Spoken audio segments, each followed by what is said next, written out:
नमस्कार, VCN news के हिंदी समाचारों में आपका स्वागत है। खबरों की ओर बढ़ने से पहले आइए नजर डालते हैं आज की सुर्खियों पर।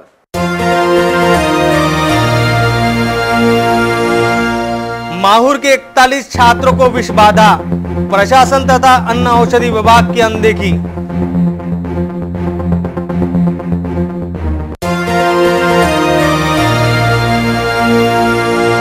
साईं बाबा चरण पादुका का 4 फरवरी को शहर में आगमन, न्यू आजाद मंडल ने दी पत्रकार वार्ता में जानकारी।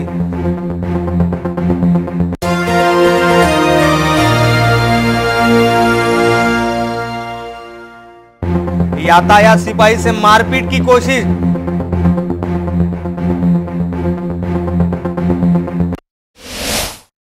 तो ये थी आज की सुर्खियां। आइए देखते हैं खबरें विस्तार से।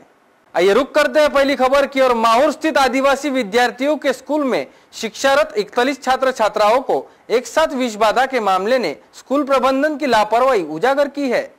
यवतमाल जिले के माहौर स्थित अनुसूचित जाति निवासी स्कूल के 41 छात्र छात्राओं को गुरुवार की रोज विष बाधा होने की घटना सामने आई है। विष बाधा से ग्रसित छात्रों को माहौर के ग्रामीण अस्पताल में भर्ती कराया गया, जहां उन छात्र छात्राओं का स्वास्थ्य खतरे से बाहर बताया गया है। प्राप्त जानकारी के अनुसार यवतमाल जिले के माहौर में अनुसूचित जमाती के विद्यार्थियों के लिए निवासी स्कूल है, जहां स्कूल परिसर में इन विद्यार्थियों के लिए शासन स्तर पर ही छात्रावास की व्यवस्था भी की गई है। बताया जाता है कि रोजाना की तरह छात्रावास के सभी विद्यार्थियों ने स्कूल जाने से पहले स्कूल के परिसर में स्थित मेस में 190 विद्यार्थियों ने भोजन किया, लेकिन दोपहर अचानक इन 190 विद्यार्थियों में से 41 विद्यार्थियों का अचानक जी मचलते हुए उल्टियां हुई। एक के बाद एक इन छात्रों को उल्टियां होने से स्कूल में मौजूद अन्य छात्रों में हड़कंप मच गया, तो शिक्षकों में भी सनसनी मच गई। तत्काल इन बीमार छात्रों को माहौर स्थित ग्रामीण अस्पताल में भर्ती कराया गया, जहां विष बाधा से पीड़ित इन छात्राओं को ग्लूकोज की सलाइन लगाई गई। गौरतलब है कि सामाजिक न्याय विभाग के तहत चलने वाली आदिवासी विभाग द्वारा स्कूल में विद्यार्थियों को सरकार की ओर से निवास स्थान तथा भोजन हेतु अनुदान दिया जाता है। गुरुवार को भी स्कूल परिसर में स्थित मेस में बनाए गए भोजन में विद्यार्थियों को पत्ता गोभी, दाल, चावल तथा रोटी दी गई थी। ऐसे में अब यह सवाल उठ रहा है कि यदि इन विद्यार्थियों को दिए जाने वाला भोजन कितने प्रमाण पर साफ सफाई प्रक्रिया के तहत बनाया जाता है। एक साथ 41 विद्यार्थियों का विष बाधा का शिकार होना स्कूल प्रबंधन की ही नहीं बल्कि मेस में कार्यरत उन कर्मचारियों की भी बेजवाबदार कार्यशैली उजागर करती है, जिसके चलते अपने परिजनों से दूर इन स्कूली छात्राओं के भविष्य से खिलवाड़ किया जा रहा है। ऐसे में इस बात की भी संभावना से इनकारा नहीं जा सकता है कि दूर दराज से आने वाले इन आदिवासी विद्यार्थियों को दिया जाने वाला भोजन ही नहीं बल्कि सुबह के नाश्ते में दिए जाने वाला दूध, अंडे, केले भी अति निकृष्ट दर्जे के हो सकते हैं। तो दूसरी ओर यह भी जानकारी सामने आई है कि वर्ष 2017 के सितंबर माह में यहाँ के छात्र छात्राओं के स्वास्थ्य की जांच भी की गई थी, तो वही अन्न व औषधि विभाग द्वारा छात्रावासों में बनने वाले भोजन की नियमित जांच नहीं की जाती है, जिसकी जानकारी वरिष्ठों को नहीं दी जाती है। इसके साथ ही भोजन बनाने वाले निजी कर्मचारियों के स्वास्थ्य की जांच बीते कई महीनों से नहीं की है, तो खाद्य पदार्थ के जांच अहवाल के लिए बनाई गई पेटी भी उपलब्ध नहीं होने के समाचार है। कुल मिलाकर आदिवासी विद्यार्थियों के लिए चलाए जा रहे स्कूल व छात्रावासों में उनके शोषण का बदस्तूर जारी है। आइए रुक कर दे अगली खबर की और। शिरडी से 24 जनवरी से प्रारंभ हुई साईं चरण पादुका का आगमन 4 फरवरी की रोज अमरावती शहर में होगा। साईं पादुका दर्शन हेतु सुबह से रात 10 बजे तक साईं भक्तों के लिए व्यवस्था की गई है, ऐसी जानकारी प्रेस वार्ता में दी गई। आगामी 4 फरवरी को शहर में पहली बार शिरडी के संत श्री साईं बाबा द्वारा उपयोग में लाई गई चर्म चरण पादुकाओं का आगमन होने जा रहा है। आगमन पश्चात यह चरण पादुकाएं भाविक भक्तों के दर्शनार्थ स्थानीय इरविन चौक के पास न्यू आजाद गणेशोत्सव मंडल में रखी जाएगी। अमरावती के लिहाज से बेहद ऐतिहासिक इस आयोजन हेतु न्यू आजाद गणेश उत्सव मंडल के कार्यकर्ता जोर शोर से तैयारियों में लगे हैं। इस संदर्भ में न्यू आजाद गणेशोत्सव मंडल के प्रमुख दिनेश बूप ने बताया कि आगामी 4 फरवरी को साईं बाबा की चरण पादुकाओं का स्थानीय पंचवटी चौराहे पर नगरागमन होगा, जहां से पूजा अर्चना के बाद गवर्नमेंट गर्ल्स हाई स्कूल चौक व इरविन चौक होते हुए गाजे बाजे के साथ न्यू आजाद गणेशोत्सव मंडल के प्रांगण में लाया जाएगा। यहाँ पर पूरा दिन भाविक श्रद्धालु इन चरण पादुकाओं के दर्शन कर सकेंगे। इसके साथ ही यहाँ पर प्रसाद में भी 7 से 8 प्रकार के व्यंजन भाविकों के बीच वितरित किए जाएंगे। इस पूरे आयोजन को प्लास्टिक मुक्त रखते हुए यहाँ पर सभी भाविकों के बीच पत्तों से बने ड्रोन में प्रसाद वितरित किया जाएगा। साथ ही इस आयोजन के लिए न्यू आजाद गणेशोत्सव मंडल के पूरे परिसर को गोबर से लिपकर पवित्र किया जाएगा, ऐसी जानकारी प्रेस वार्ता में दी गई। शिर्डी संस्थान येथून परमादरणीय साईबाबांच्या चरण पादुका अमरावती शहरामध्ये इतक्या वर्षाच्या इतिहासामध्ये प्रथमतः येत आहे। न्यू आझाद गणेशोत्सव मंडळाच्या इरविन चौक स्थित प्रांगणामध्ये दर्शन सोहळ्याचं आयोजन केलेलं आहे। दिनांक 4 फेब्रुवारी रोजी सर्व भाविक भक्तांनी सकाळी 11 ते रात्री 10 पर्यंत या दर्शनाचा लाभ घ्यावा अशी मी विनंती करतो। इसी के साथ बढ़ते अगली खबर की ओर। शहर पुलिस के पूर्व यातायात विभाग में कार्यरत कर्मचारी के साथ बीते बुधवार की रात 11 बजे कटोरा चौक पर हाथापाई करने की घटना सामने आई है। ड्यूटी समाप्त कर अपने घर लौट रहे पूर्व यातायात विभाग के एक सिपाही के साथ गाली गलौज करने तथा हाथापाई करने का मामला सामने आया है। मामला गाड़केनगर थाने में दर्ज किया गया है। जानकारी के अनुसार यातायात पूर्व विभाग में कार्यरत कर्मचारी प्रदीप सावरकर बीते बुधवार की रात करीब 10 बजे अपने घर जा रहे थे। इस दौरान जब वे कटोरा चौक से गुजर रहे थे तो आरोपी हिम्मत उभाड़ ने प्रदीप को देख गाली गलौज की। उसे प्रदीप सावरकर ने इस संदर्भ में पूछते ही वह प्रदीप के साथ मारपीट पर उतारू हो गया। घटना की शिकायत गाड़केनगर थाने में दर्ज कराई गई है। ये रुक करते अगली खबर की ओर। अमरावती शहर की बढ़ती वारदातों को लेकर कानून सुव्यवस्था पर ध्यान केंद्रित करे तथा सुव्यवस्थाओं पर जोर देने के लिए शिवसेना पदाधिकारियों ने पुलिस आयुक्त को ज्ञापन सौंपा। अमरावती शहर के हालात इन दिनों ठीक नहीं है। एक के बाद एक बढ़ते आपराधिक वारदातों से शहर की सुव्यवस्था खस्ता होते जा रही है। दिसंबर 2017 में प्रतीक्षा मेहत्र का कत्ल, 5 दिसंबर को छात्रा पर खौलता तेल फेंकना, इन सनसनीखेज वारदातों से पहले भी सुव्यवस्था को लेकर शिवसेना ने सांसद आनंद अर्जुल के आदेश पर शिव सैनिकों ने पुलिस आयुक्तों को ज्ञापन सौंपा था। मगर फिर जनवरी माह में आखिरी दिन रिटायर्ड शिक्षिका शैलजा नीलंगे के कत्ल से कानूनी सुव्यवस्था धरी की धरी रह गई। शहर में कायदा व सुव्यवस्था बनाए रखने और दोषियों पर कड़ी से कड़ी कार्रवाई करने की मांग शिव सैनिकों ने पुलिस आयुक्तों को ज्ञापन सौंपकर की है। इस विषय में महानगर प्रमुख प्रशांत वानखड़े ने दी अधिक जानकारी। अमरावती शहरामध्ये जलाराम नगर येथे राहणाऱ्या नीलंगे म्हणून महिला ज्या सेवानिवृत्त शिक्षिका होत्या त्यांची काल निर्गुण हत्या झाली आणि म्हणून या अमरावती शहरातील कायदा व सुव्यवस्था व्यवस्थित आहे की नाही ही शंका निर्माण व्हायला संशय आला आणि त्यासाठी शिवसेनेतर्फे आज माननीय पोलीस आयुक्तांना या शहरामध्ये ज्येष्ठ नागरिकांची सुरक्षा करणं अतिशय गरजेचं आहे। कारण की या अगोदर सुद्धा ज्येष्ठ नागरिकांच्या 4-5 वेळा एकट्या घरी असताना हत्या झालेल्या आहे आणि त्याचा सुद्धा अजूनपर्यंत मारेकऱ्यांचा शोध लागला नाही। जशा पुंडताई आहेत त्यांचा सुद्धा अजून मारेकऱ्यांचा आतापर्यंत शोध लागला नाही। आता शोध लागलेला आहे परंतु वेळ अजून बराच गेलेला आहे आणि म्हणून या मारेकऱ्यांचा त्वरित शोध घेऊन त्यांना कठोर शिक्षा व्हावी या दृष्टीने शिवसेना हे आंदोलन करत आहे आणि त्याचा निषेध सुद्धा करते आहे। तो दूसरी ओर शिवसेना ने पेट्रोल डीजल की रोजाना बढ़ती महंगाई का निषेध करते हुए पेट्रोल डीजल तथा अन्य महंगाई वाले वस्तुओं की दरें कम करें। महंगाई के चलते अब आम इंसान को जीना मुश्किल हो गया। अगर पेट्रोल डीजल की दरें कम नहीं की गई तो शिवसेना तीव्र आंदोलन करेगी, ऐसा ज्ञापन जिलाधीश अभिजीत बांगर को सौंपा गया। इस विषय में डॉक्टर शोभा गायकवाड़ ने दी अधिक जानकारी। श्रीमती शैलजा ओमप्रकाश निलंगे या आणि मी एकाच संस्थेत एकाच दिवशी एकाच वेळी लागलेलो होतो आणि काल त्यांची निर्घृण हत्या झाली त्याच्याबद्दल आम्ही संपूर्ण शिवसेना त्याचा निषेध करतो।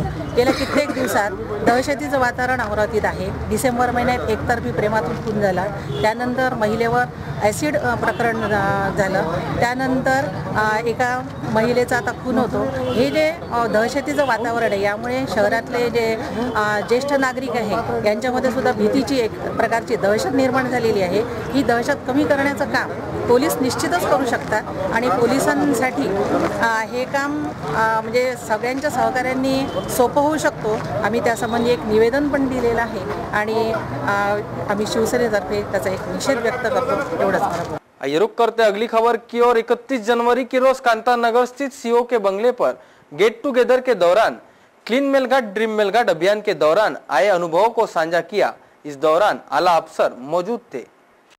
जिला परिषद के सीईओ डॉक्टर किरण कुलकर्णी की संकल्पना से विगत 3 दिन जिला परिषद की टीम ने मेलघाट के धारनी चिखलदारा के दुर्गम गांव में पहुंचकर दिन रात परिश्रम करते हुए 3000 शौचालयों का निर्माण कर एक अद्भुत रिकॉर्ड बनाया है।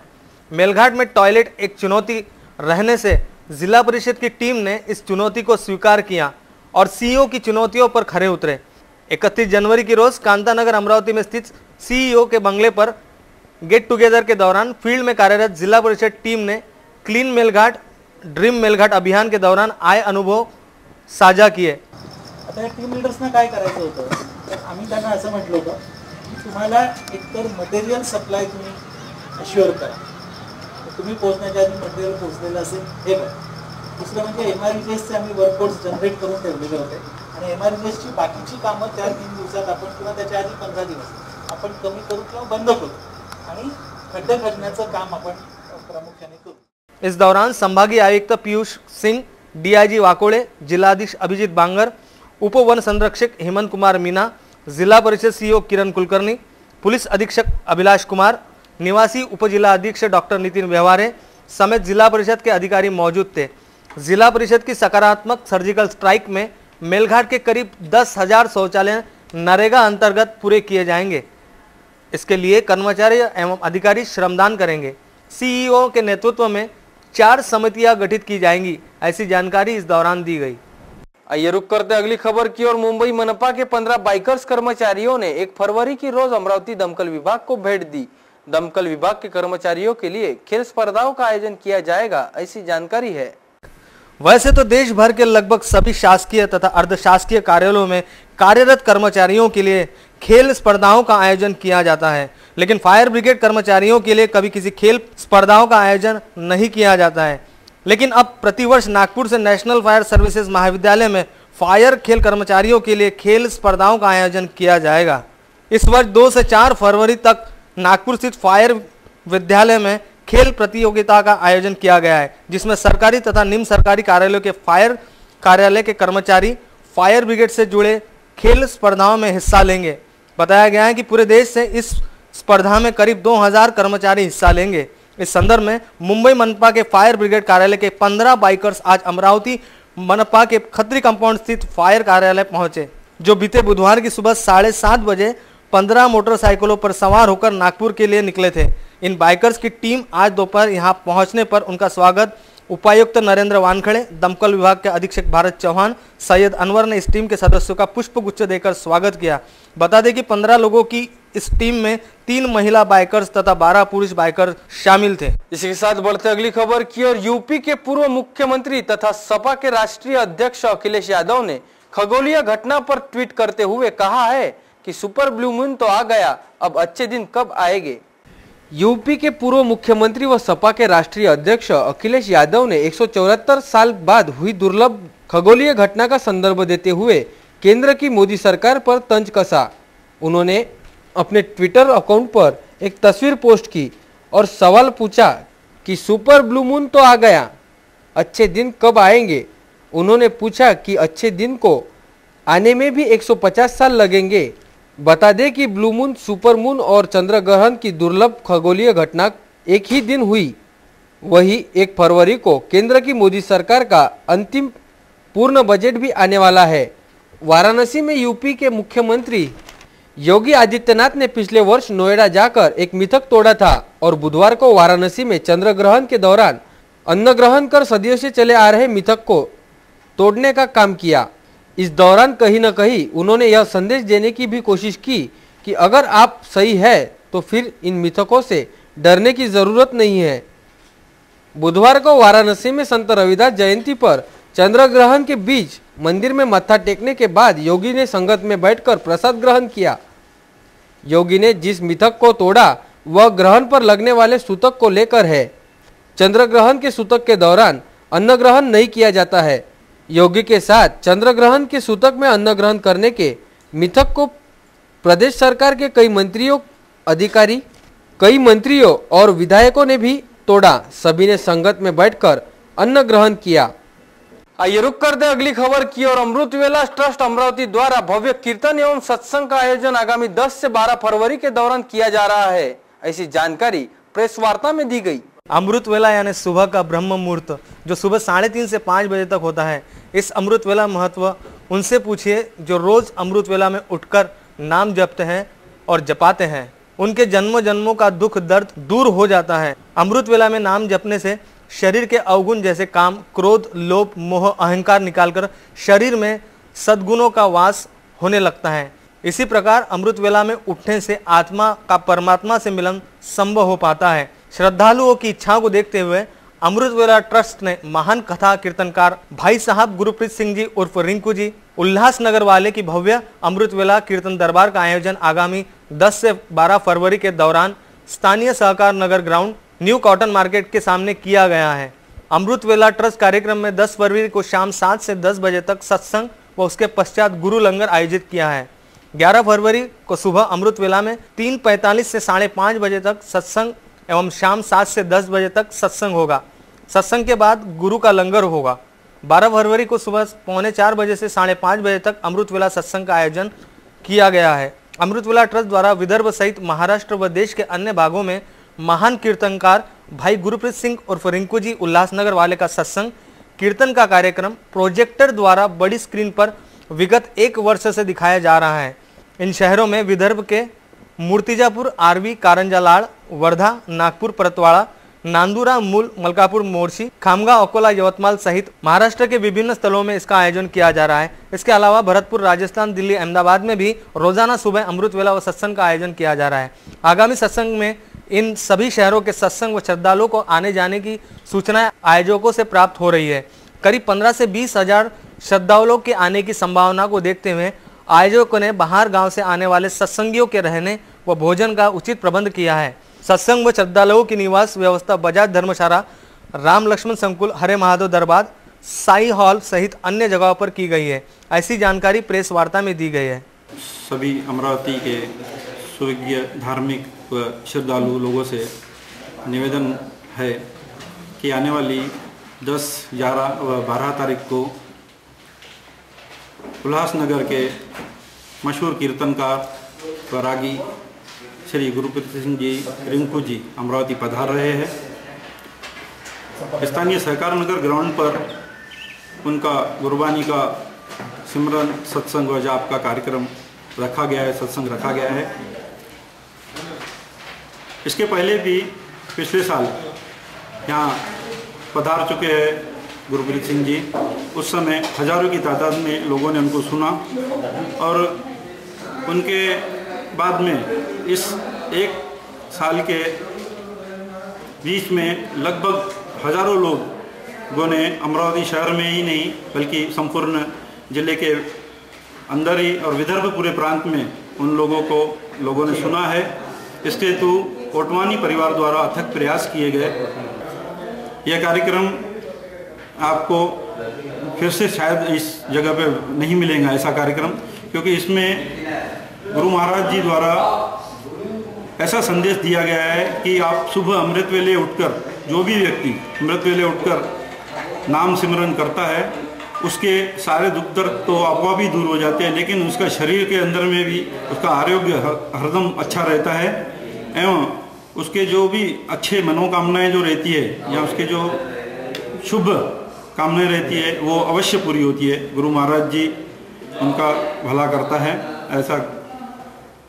इसीलिए आपसे निवेदन है कि आप ज़्यादा से ज़्यादा तादाद में आकर इस कार्यक्रम का लाभ लेवे और ये कार्यक्रम हिंदी में किया जाएगा और इस कार्यक्रम में किसी भी धर्म या जाति के लिए कोई अलग बात नहीं है। यहाँ सभी धर्म व जातियों के लोग आकर इस प्रोग्राम का, इस कार्यक्रम सत्संग का लाभ ले सकते हैं। प्रेस वार्ता में चंदूलाल ओटवानी, राजकुमार ओटवानी, राजकुमार दुर्गई, अशोक नागवानी आदि मौजूद थे। आइए रुक कर दे अगली खबर की और भाजपा तथा कांग्रेस पार्टी को चाचा भतीजा का दर्जा देते हुए बहुजन समाज पार्टी ने प्रेस वार्ता में निशाना साधा तथा विधानसभा, लोकसभा चुनाव के लिए बहुजन समाज पार्टी अपने प्रतिनिधियों को चुनावी अखाड़े में उतारेगी। बाजार चाहे कोई भी हो, बाजार हमेशा गर्म सुर्खियों से ही नजर आता है। इन दिनों लोकसभा चुनाव 2019 के लिए राजनीति की गलियारों में विभिन्न चर्चाएं चल रही हैं। हर पार्टी अपनी रणनीतियां तय करती नजर आ रही है। 1 फरवरी की रोज बहुजन समाज पार्टी के पदाधिकारियों ने प्रेस वार्ता में कांग्रेस एवं भाजपा पार्टी को चाचा भतीजा का दर्जा देते हुए उनके द्वारा किए कार्यों की जमकर आलोचना की तथा मौजूदा सरकार की नीतियों को दुर्भाग्यवश बताया। आने वाले लोकसभा चुनाव 2019 में बहुजन समाज पार्टी राज्य के किसान आत्महत्या, बेरोजगारी, महंगा बैकलॉग, अन्याय, अत्याचार, भ्रष्टाचार, शिक्षण स्वतंत्र विदर्भ आदि समस्याओं को लेकर विधानसभा लोकसभा चुनाव में फुले शाहू अम्बेडकरी विचारों के प्रतिनिधि चुनकर भेजने का विश्वास व्यक्त किया है। प्रेस वार्ता में पार्षद चेतन पवार, पार्षद ऋषिकेश खत्री, राजू बसनोते, योगेश देवकर, संदीप ताजने आदि बसपा कार्यकर्ता मौजूद थे। इस विषय में महाराष्ट्र प्रदेश अध्यक्ष सुरेश साखरे ने दी अधिक जानकारी। जैसे ही सरकार बनी अब वो इधर के मुद्दे पर बात नहीं करते, जैसा साफ सुन गया हो इस तरह से कोई बात नहीं करते। तो भारतीय जनता पार्टी की सरकार और भारतीय जनता पार्टी के नेताओं में कथनी और करनी में बड़ा अंतर है साथियों। और ये इनकी जो चालाकियां है, हम समाज में जाकर, गांव-गांव में जाकर, मोहल्ले में जाकर, जिलों में पूरे जिले का दौरा मार्च महीने तक है। मार्च महीने में पूरा महाराष्ट्र का पूरा दौरा कर इनकी झूठी बातें जो समाज के लोगों को बताने का काम करेंगे और बहुजन समाज पार्टी जन जागरूक कर आने वाले 2019 के चुनाव में महाराष्ट्र में अपनी सरकार बनाएंगे। और महाराष्ट्र में जब हमारी सरकार बन जाएगी तो महाराष्ट्र के 4 राज्य बनाने का काम बहुजन समाज पार्टी पूरा करेगी। आइए रुक करते अगली खबर की ओर। स्थानीय साइंस कोर मैदान पर श्रद्धा आर्ट सोसाइटी द्वारा आयोजित कृषि महोत्सव 2018 का शुभारंभ विधायक अनिल बुंडे के हाथों संपन्न हुआ।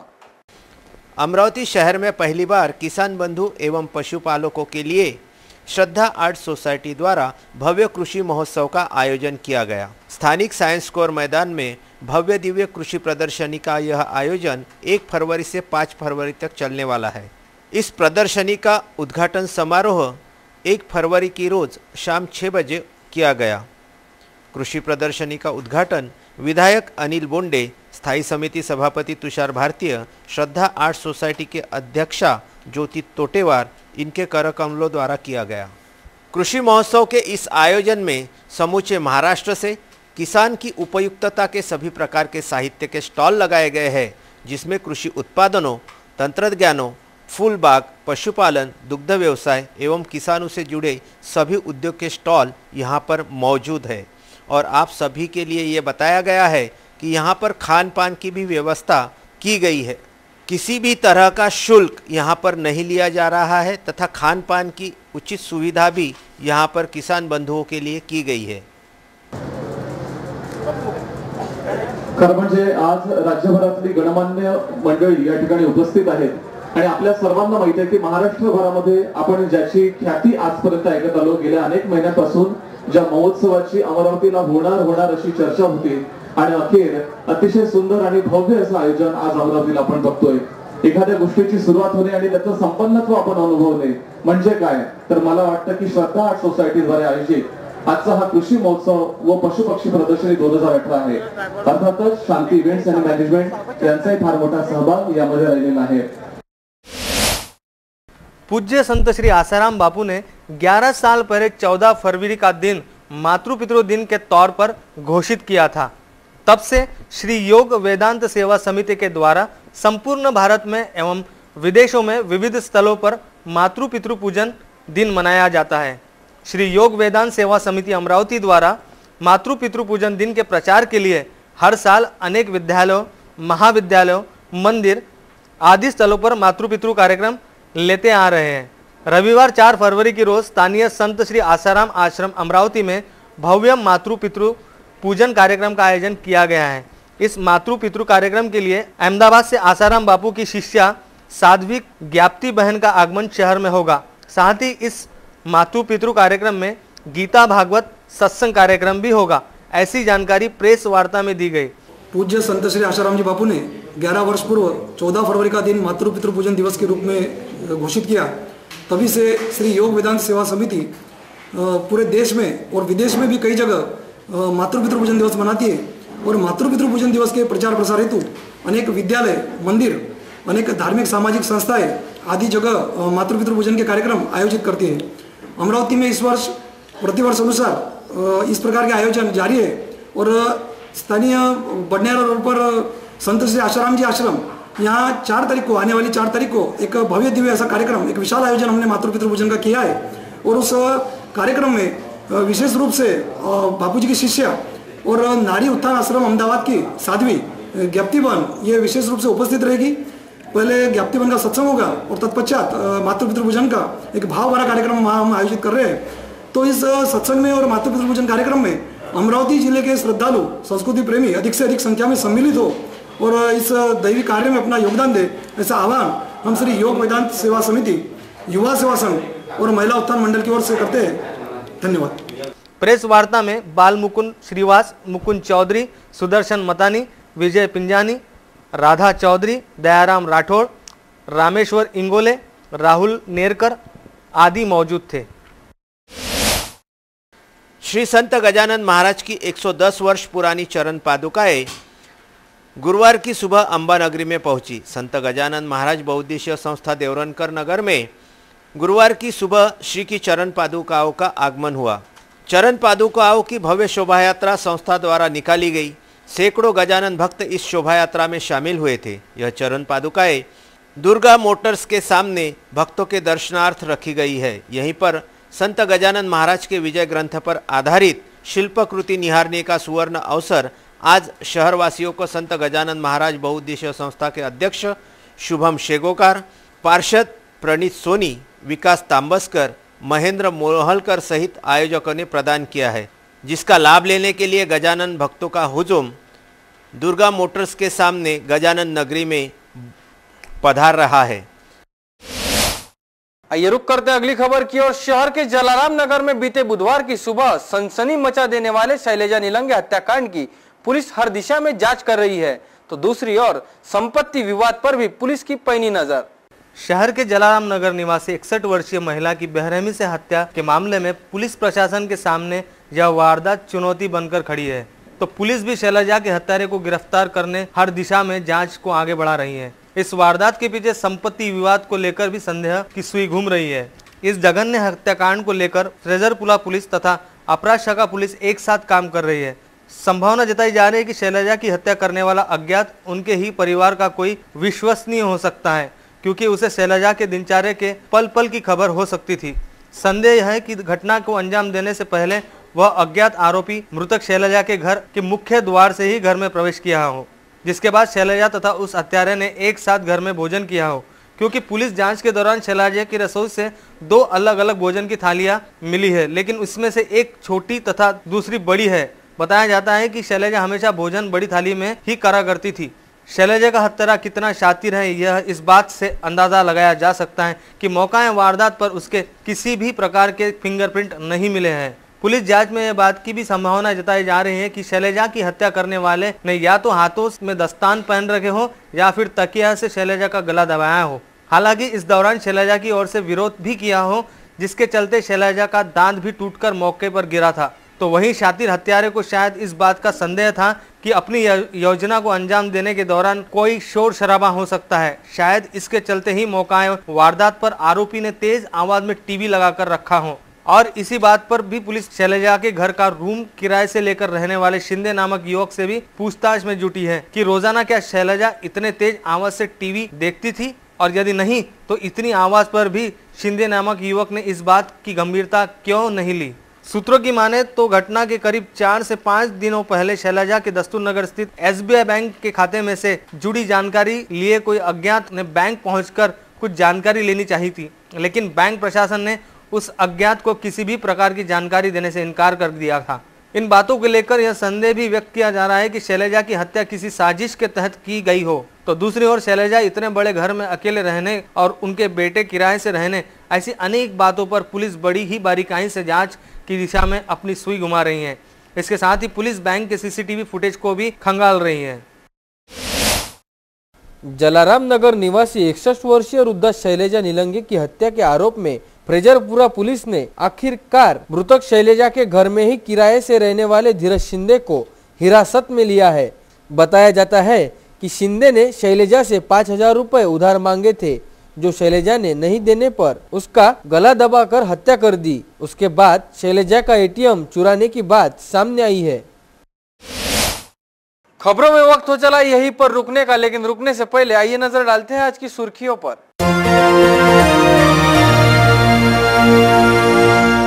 माहौर के 41 छात्रों को विषबाधा, प्रशासन तथा अन्न औषधि विभाग की अनदेखी।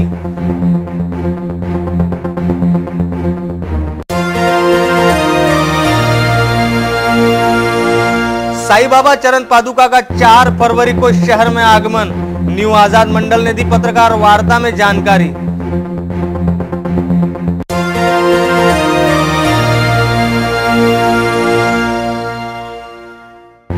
यातायात सिपाही से मारपीट की कोशिश। तो ये थी आज की सुर्खियां। खबरों में आज के लिए बस इतना ही। फिर मिलेंगे कुछ नई ताजा खबरों के साथ। तब तक के लिए देखते रहिए VCN न्यूज। नमस्कार।